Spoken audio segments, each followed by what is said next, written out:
Welcome to our channel. We are Sophie and Philippe, two professional chefs and regenerative farmers. Currently, we are setting up our second regenerative farm in Portugal.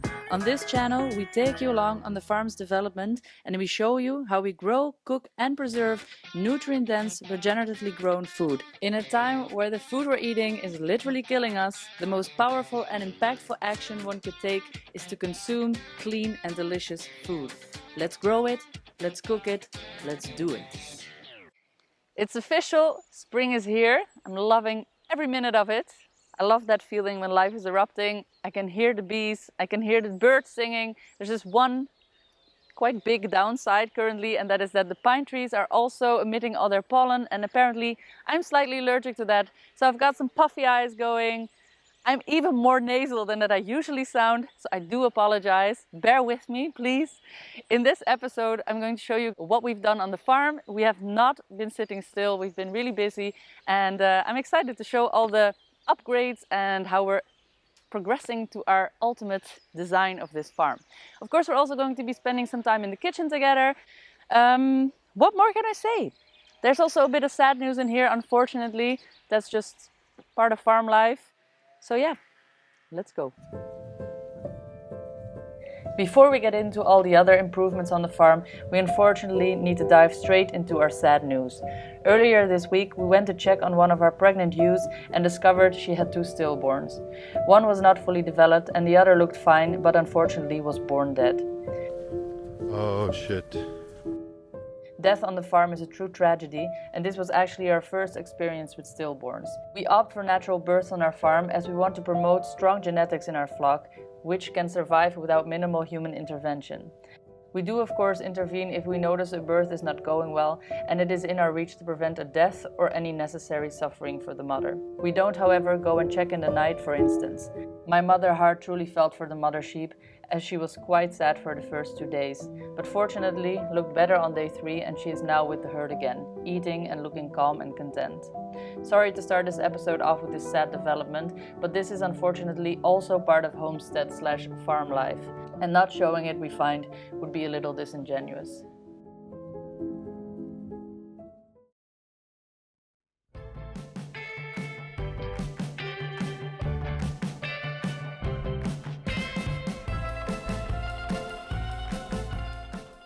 These last 2 weeks, Philippe has been taking it upon himself in his spare time to get a job done that has drastically improved the aesthetics of our vineyard.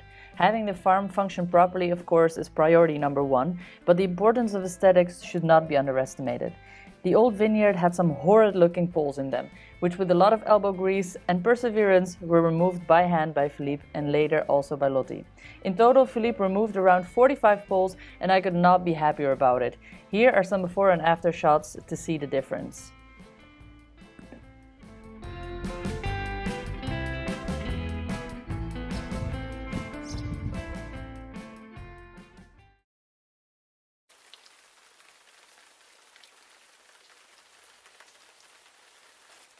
So as you noticed, today is very nice weather.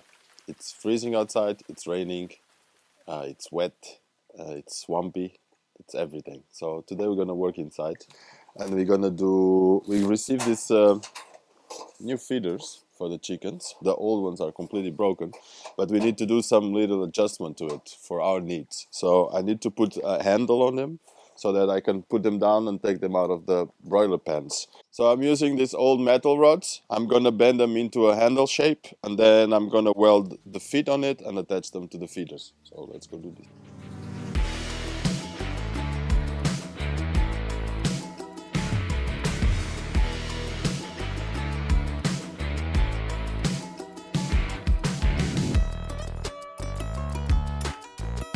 So I'm gonna use the angle grinder to clean the rust out of these pieces of metal, so when we're welding, it welds much easier.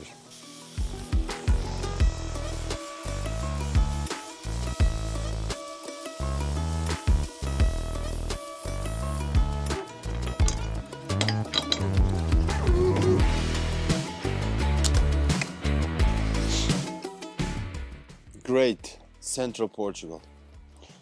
Sunny central Portugal. I got my handle, I got my feet. Now I'm gonna weld them together.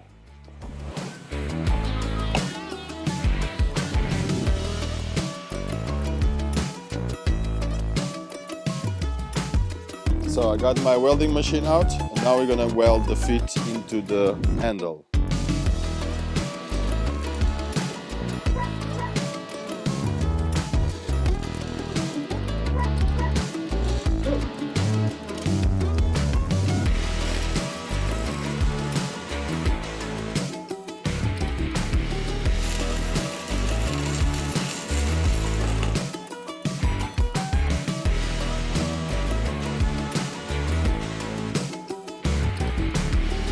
I decided to make some V's like this. These V's will go under the bucket from the food, and it's going to be welded to this structure, so that later I always, when these buckets get too old, I can take it out just like this, take it out, buy a new one and put it back inside again. So this will be for always, I think, I hope.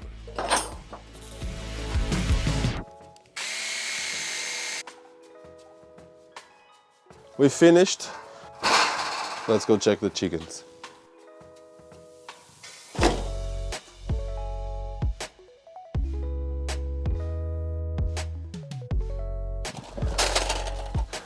Amazing.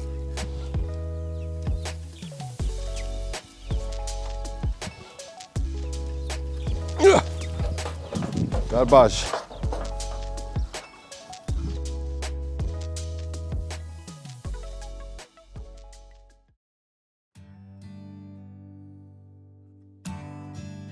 All right, our potatoes just came up. I can see almost all the little first two leaves of the plant coming out. This means I can put the hoses for the irrigation. I'm gonna put the hoops and I'm gonna put the fleece on top. They'll be ready and safe from the night frosts. We're gonna put these tap holders attached to the hose, to the main pipe, and that on, it's gonna take this little tap, and on this tap is gonna take the line that's gonna feed the water to the plants.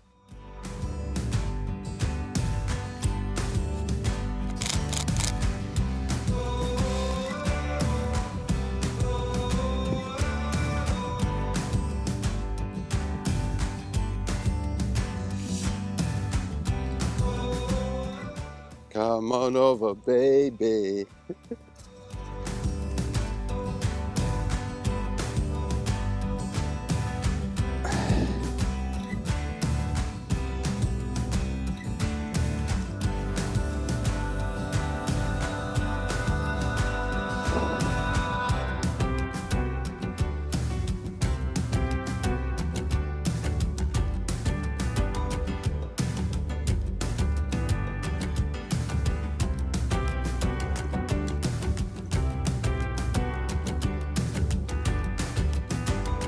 The hoses are done. It's missing the hoops and the fleece. But first we're gonna eat something because it's past lunchtime, as usual. Bon appetit.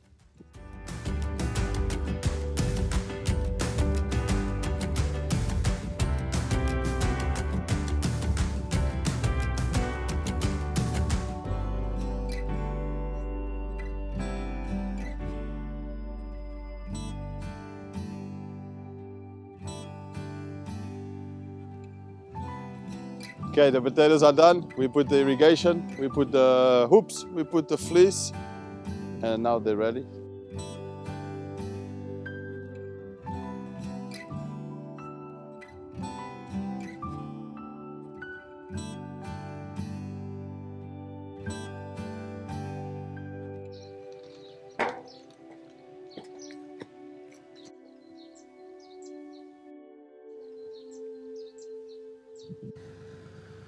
Our neighbor came over once more with his tractor to help us turn over our manure.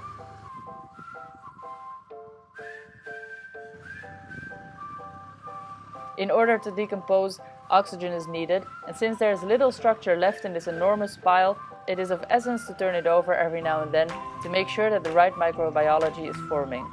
This way, the decomposition of the organic matter will speed up.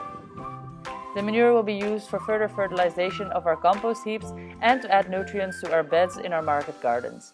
Here we grow vegetables for our local community. Because our neighbor already made the time to come and turn the pile, we decided we would have him prepare the next area for yet another extension of the garden. So he came with his smaller tractor to till the new area, which is now ready for us to start building the beds and the tarp in order to get rid of the Bermuda weeds. I still think it's funny to see the happy smile on a farmer's face when looking at their compost heap or at a big pile of manure for that matter. Who would have known that animal poop would make us so happy?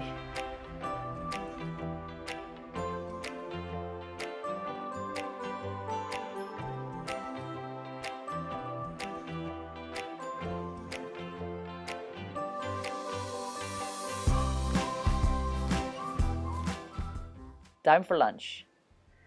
Another day, another lunch. So for today's lunch, we're going to be using some lamb mince and some lamb fat as well that we have, because whenever we slaughter, we have, of course, the fat of that animal and we love to cook with that. So today is going to be a little bit of lamb fat being used, sort of the same way you would use lard.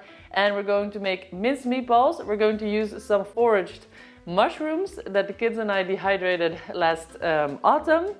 And we're going to be using this broccoli sprout leaves. So this is very similar to kale, and we're going to make a crunchy little salad with it, and then we're making a fresh salad on the side as well. And we're going to incorporate a lot of the chard, because this is a really great way to bulk it up, get a bit of vitamins in there, and just overall brighten up this dish. So let's get started. The mushrooms. Let's get some fresh herbs. But before I do so, I almost forgot, let's get the black rice cooking, because black rice takes quite a lot of time to cook. So that's definitely the first thing you want to get done. Riso integrale Venere. This is still from a bulk order I did years ago in Italy. It's looking good.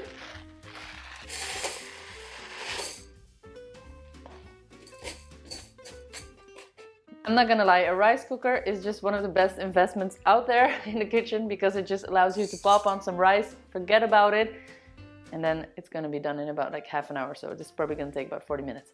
I'm gonna add water. I always add water with my eyeball, so I don't really measure it out.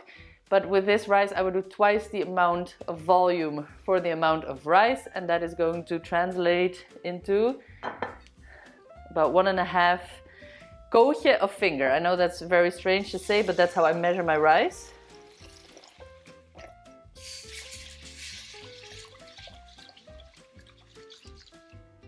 Okay, so I'm making sure the level of the rice, making sure all the dried rice is level at the bottom. Then I pour in the water, then I pop my fingers in. As soon as it touches the rice, I then add about 2 centimeters of water.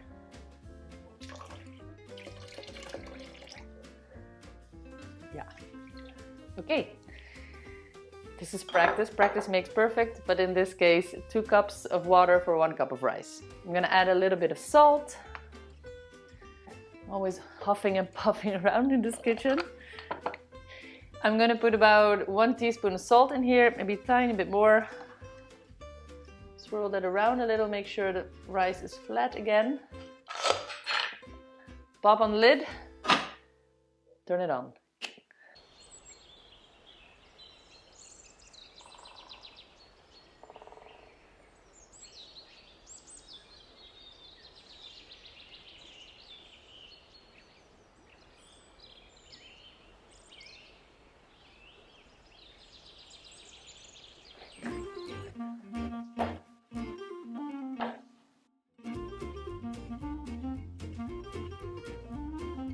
We're going to start by making this broccoli leaf salad.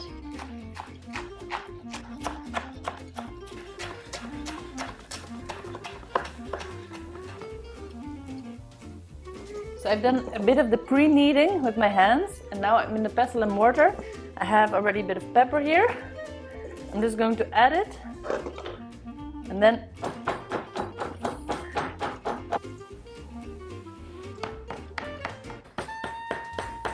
so we've bashed this up a little bit. We're bringing out all the goodness of these broccoli leaves. So many nutrients are basically liberated right now and are easier absorbed by our body by doing this. And the added benefit is not only that, but also that now this is going to have a completely different flavor. We're going to season this now. So remember, this has heavy amount of pepper inside already. We're going to season this now with some fresh lemon juice. 2 full lemons in there. 1 full lemon, 2 halves of lemon. Get your math straight, Sophie. A little tea towel here, and then a bit of olive oil. Quite a generous amount. Mix, mix, mix. I'm gonna let this sit for a while. I'm gonna taste it again just before serving if this needs any more love, but for the meantime, I'm gonna put this back to the bag.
I'm gonna add a tablespoon of butter.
Always nice to use the mushrooms.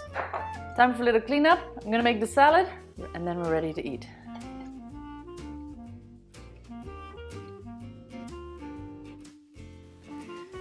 Meatballs are done, rice is cooked. I'm gonna put this lamb's lettuce into this bowl and I'm gonna add a few delicious things inside.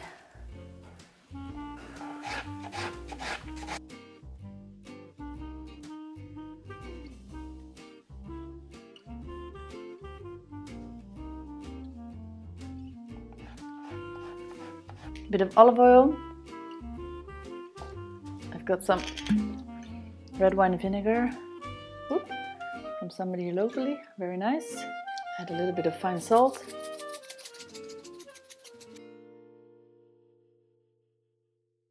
And then last but not least, I love to add like little bite sizes of parsley. Okay, time to set the table.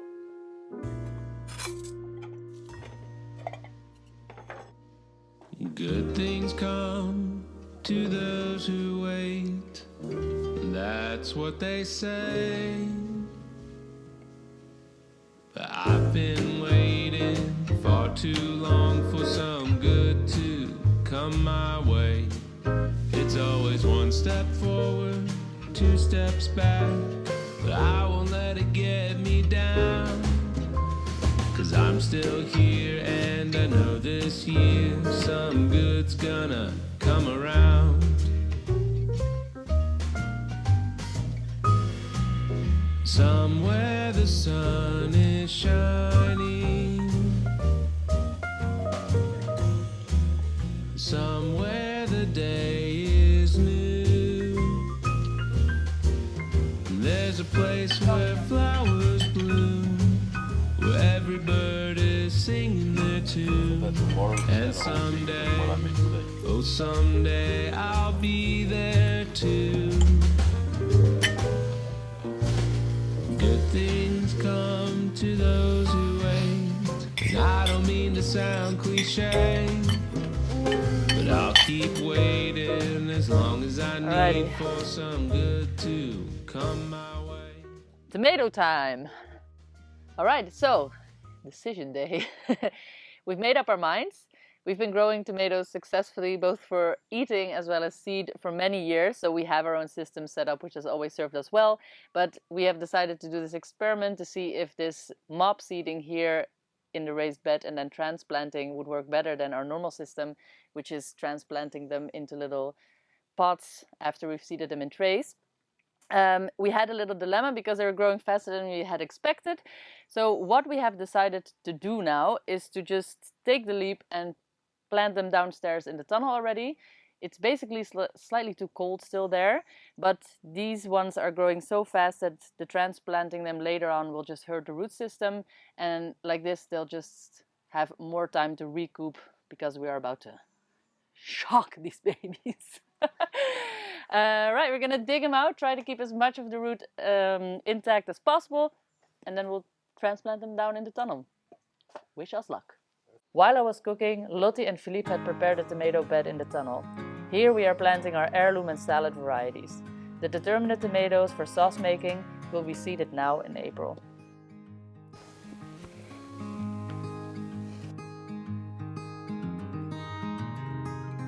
Let's go get him a new home! Run, Forrest! Run! It's fine, it's the beginning.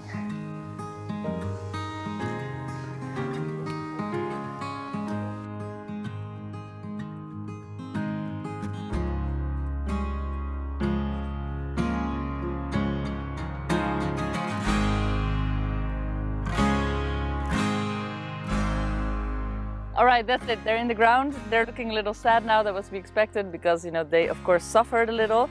Let's hope that they recuperate very quickly. They've got a little double tunnel going, so they've got the greenhouse and this miniature tunnel.